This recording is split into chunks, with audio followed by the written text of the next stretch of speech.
السلام علیکم۔ اب تک کی اہم خبروں کے ساتھ میں ہوں اعتصام الحق۔ سب سے پہلے اہم خبروں پر ایک نظر۔ بین الاقوامی برادری طویل عرصے سے انسانی حقوق پر امریکی بالادستی کا چہرہ دیکھ رہی ہے۔ چینی وزارت خارجہ، حماس کا غزہ جنگ بندی کے مطالبات کا اعادہ، اور روس نے کہا ہے کہ یوکرین کے لیے نیا امریکی بل موجودہ صورتحال کو تبدیل نہیں کرے گا۔ اب خبریں تفصیل کے ساتھ۔ 23 اپریل کو چین کی وزارت انسانی وسائل و سماجی تحفظ کی جانب سے جاری کردہ اعداد و شمار کے مطابق رواں سال کی پہلی سہ ماہی میں ملک بھر کے شہروں اور قصبوں میں روزگار کے 30,30,000 نئے مواقع پیدا ہوئے۔ اس سال روزگار کے 12 ملین سے زائد مواقعوں کے ہدف کے مطابق سالانہ کام کا 1/4 حصہ پہلی سہ ماہی میں مکمل کر دیا گیا ہے۔ مارچ کے لیے شہروں اور قصبوں میں بے روزگاری کی شرح 5.2% رہی اور روزگار کی صورتحال مجموعی طور پر مستحکم رہی۔ چین کی وزارت انسانی وسائل و سماجی تحفظ کے ترجمان شنگ فنگ نے کہا کہ اگلے مرحلے میں وزارت جدید مینوفیکچرنگ انڈسٹری کے لیے روزگار کو فروغ دینے کا پروگرام شروع کرے گی۔ کالج گریجویٹس سمیت دیگر نوجوانوں کے روزگار کو فروغ دینے کے لیے پالیسیز جاری کرے گی۔ مشکلات کے شکار گریجویٹس کے لیے خصوصی معاونت کو مضبوط بنائے گی۔ بڑے پیمانے پر پیشہ ورانہ مہارتوں کی تربیت کا اہتمام کرے گی اور ٹھوس انداز میں جاب سروسز کی سرگرمیاں انجام دے گی۔ 23 اپریل کو تیسری نیشنل ریڈنگ کانفرنس صوبہ یوننان کے شہر کھونمنگ میں شروع ہوئی۔ سی پی سی سینٹرل کمیٹی کے پولیٹیکل بیورو کے رکن اور سی پی سی سینٹرل کمیٹی کے تشہیری محکمے کے ڈائریکٹر لی شولے نے افتتاحی تقریب میں شرکت اور تقریر کی۔ ایک علمی معاشرے کی تعمیر اور جدید تہذیب کا اشتراک کے موضوع پر منعقد ہونے والی اس کانفرنس میں پڑھنے کے فروغ، theme release, national reading lecture hall اور اسپرنگ سٹی اسکالر کوریڈور جیسی سرگرمیوں کا انعقاد کیا جائے گا۔ 23 اپریل کو چین کے جنوبی ساحلی شہر سانیا میں چائنا میڈیا گروپ کی میزبانی میں ASEAN media partners see China together کی Hainan tour and image expo کی افتتاحی تقریب منعقد کی گئی۔ C M G Asian African centre کی ڈیپٹی ڈائریکٹر جونگ ہوئی نے افتتاحی تقریب سے خطاب کرتے ہوئے کہا کہ چائنا میڈیا گروپ نے آسیان ممالک کے 100 سے زائد میڈیا کے ساتھ متنوع تعاون پر مبنی تعلقات قائم کیے ہیں اور امید ہے کہ اس سرگرمی کے ذریعے چین اور آسیان ممالک کے درمیان میڈیا تعاون کو مزید فروغ دیا جائے گا تاکہ زیادہ سے زیادہ جنوب مشرقی ایشیائی سامعین حقیقی چین دیکھ سکیں اور چین آسیان ہم نصیب معاشرے کی تعمیر میں اپنا حصہ ڈال سکیں۔ سی چائنا ٹوگیدر CGTN کی جانب سے شروع کی جانے والی میڈیا سرگرمیوں کا ایک سلسلہ ہے اور ہائنان کا سفر اس سلسلے کا پہلا دورہ ہے۔ 22 سے 28 اپریل تک CMG Indonesia, Thailand, Laos, Vietnam اور ملیشیا سمیت 9 آسیان ممالک کے 11 مین اسٹریم میڈیا کے ساتھ مل کر 50 سے زائد چینی اور غیر ملکی صحافیوں کا ایک گروپ تشکیل دے کر ہائنان کے شہر سانیا، لنگشوئی، واننگ، چونگہائی اور ہائیکو کا دورہ کرے گا۔ اسی دن شروع ہونے والی ASEAN media partners see China together نمائش حالیہ برسوں میں چین اور آسیان ممالک کے مین اسٹریم میڈیا کی طرف سے مشترکہ طور پر تیار اور نشر کی جانے والی بہترین ویڈیوز پر مرکوز ہے اور آسیان میڈیا پارٹنرز کی سی چائنا ٹوگیدر ایونٹ کے ذریعے تیار کردہ ملٹی میڈیا پروگرامز کی نمائش کی جائے گی۔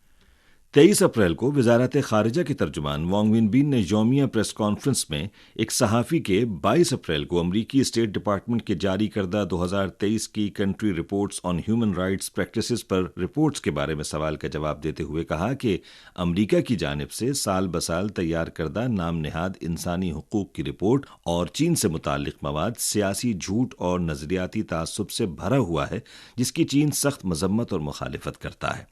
ترجمان نے کہا کہ چین کی انسانی حقوق کی صورتحال کے بارے میں چینی عوام کو ہی بات چیت کا حق ہے۔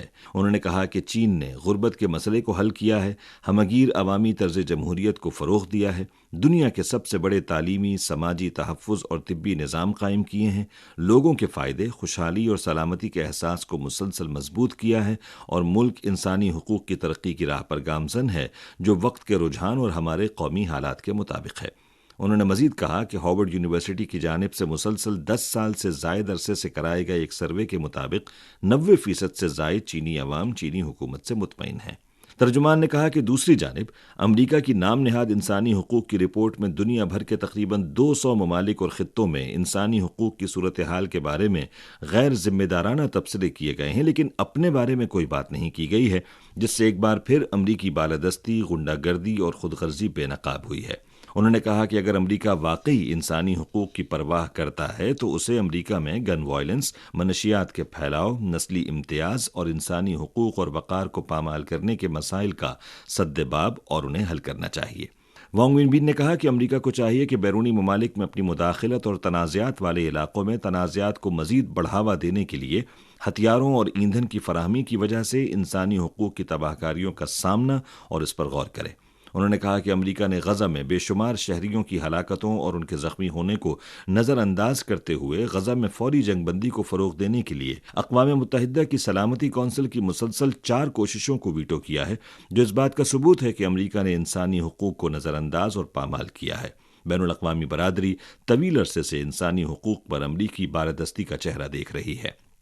وزارت خارجہ کے ترجمان نے کہا کہ امریکہ کو انسانی حقوق کا علمبردار ہونے کا دکھاوا بند کرنا چاہیے، دوسرے ممالک کی انسانی حقوق کی صورتحال پر انگلیاں اٹھانا بند کرنا چاہیے، دوسرے ممالک کے اندرونی معاملات میں مداخلت بند کرنا چاہیے، دوسرے ممالک میں انسانی حقوق کی خلاف ورزیاں بند کرنا چاہیے اور انسانی حقوق اور جمہوریت کے جھنڈے تلے تنازعات اور افراتفری کو بیرونی دنیا میں برآمد کرنا بند کرنا چاہیے۔ 22 اپریل کو چینی وزارت خارجہ نے اعلان کیا کہ سی پی سی کی مرکزی کمیٹی کے سیاسی بیورو کے رکن اور وزیر خارجہ وانگ ای کی دعوت پر امریکی وزیر خارجہ اینٹونی بلنکن 24 سے 26 اپریل تک چین کا دورہ کریں گے۔ اسی دن وزارت خارجہ کے شعبہ امور شمالی امریکہ و اوشیانہ کے انچارج کی جانب سے دی گئی میڈیا بریفنگ میں بتایا گیا کہ سیکٹری بلنکن کا دورہ چین امریکہ رہنماؤں کی سین فرانسسکو ملاقات میں طے پانے والے اتفاق رائے کو عملی جامہ پہنانے، بات چیت کو برقرار رکھنے، اختلافات پر قابو پانے، تعاون کو فروغ دینے اور بین الاقوامی امور میں ہم آہنگی کو مضبوط بنانے کا ایک اقدام ہے۔ متعلقہ انچارج نے کہا کہ اس دورے کے لیے چین 5 بڑے اہداف پر توجہ مرکوز کرے گا۔ پہلا، درست افہام و تفہیم تشکیل دی جائے۔ دوسرا، بات چیت کو مضبوط بنایا جائے۔ تیسرا، اختلافات پر مؤثر طریقے سے قابو پایا جائے۔ چین امریکہ تعلقات میں تائیوان کا مسئلہ پہلی ناقابل تنسیق سرخ لکیر ہے۔ چین نے امریکہ پر زور دیا ہے کہ وہ صدر جو بائیڈن کے اس بیان پر عمل کرے کہ وہ تائیوان کی علیحدگی کی حمایت نہیں کرتا۔ چوتھا، باہمی مفادات پر مبنی تعاون کو فروغ دیا جائے اور پانچواں، مشترکہ طور پر بڑے ممالک کی ذمہ داریاں نبھائی جائیں۔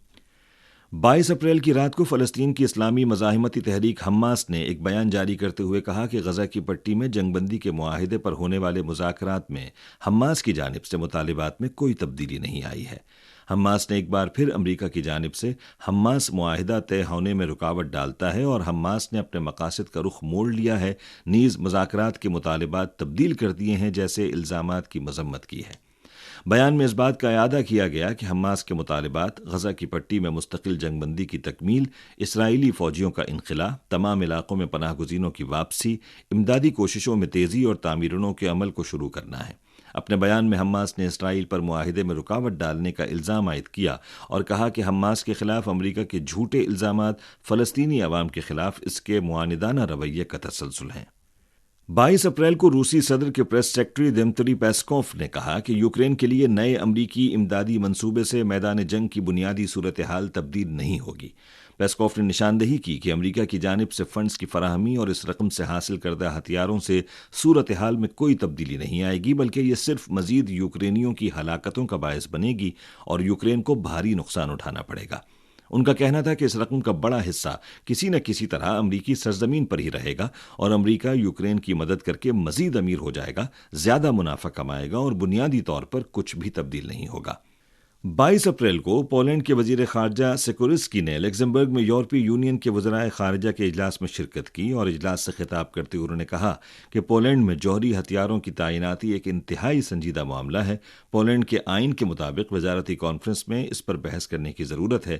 اس سے قبل پولینڈ کے صدر ڈوڈا نے ایک انٹرویو میں کہا تھا کہ اگر نیٹو اتحادی پولینڈ کی سرزمین پر جوہری ہتھیاروں کی تعیناتی کا فیصلہ کرتے ہیں تو پولینڈ تیار ہے۔ اس بیان کے جواب میں 22 اپریل کو روسی صدر کے پریس سیکرٹری پیسکوف نے کہا کہ اگر نیٹو کے جوہری ہتھیار پولینڈ میں آتے ہیں تو روسی فوج صورتحال کا جائزہ لے گی اور روس کی سلامتی کو یقینی بنانے کے لیے تمام ضروری اقدامات کرے گی۔ اسی دن روسی وزارت خارجہ کی ترجمان ماریا زاخارووا نے کہا کہ پولینڈ کے رہنما کا تبصرہ اشتعال انگیز تھا۔ روس اور نیٹو کے درمیان تنازع کی صورت میں یہ جوہری ہتھیار روس کی ٹارگٹ لسٹ میں داخل ہو جائیں گے۔